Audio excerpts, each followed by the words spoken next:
Samsung launched its Galaxy A70 smartphone globally in March this year. Samsung could be looking at introducing a new variant of the Galaxy A70 with a 64-megapixel camera sensor and is expected to be titled Galaxy A70s.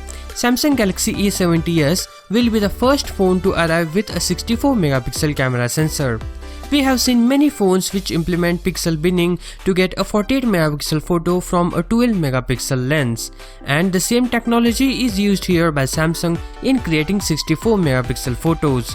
So at last we will jump from 48-megapixel to 64-megapixel images very soon. But it's sad that this sensor will not be used in Samsung Galaxy Note 10. But let's see what happens. It uses tetracell technology along with algorithms to obtain 16-megapixel images and combine 4 pixels to obtain one bright image. This is very useful in low light conditions.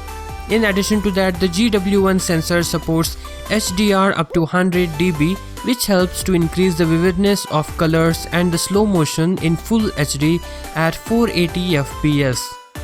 Apart from the camera details, we still don't know much about other specifications of Galaxy A70s. It wouldn't be surprising if Samsung makes minimal or no changes to the Galaxy A70 design for its successor. Just to give you an overview on Samsung Galaxy A70, it comes with a 6.7-inch Full HD Plus Super AMOLED display and a 32-megapixel front-facing camera. It is powered by Qualcomm's Snapdragon 675 SoC and supported up to 8 GB of RAM and Infinity U display. It features 3 rear cameras and offers an in-display fingerprint sensor. With a 64-megapixel camera sensor in the new Galaxy A series lineup, Samsung is looking to take on Chinese giants like Xiaomi, Oppo, Huawei. There's still no official specific launch date for the Galaxy A70s. So until further leaks, stay subscribed and like this video, and I will see you in the next one. Peace out.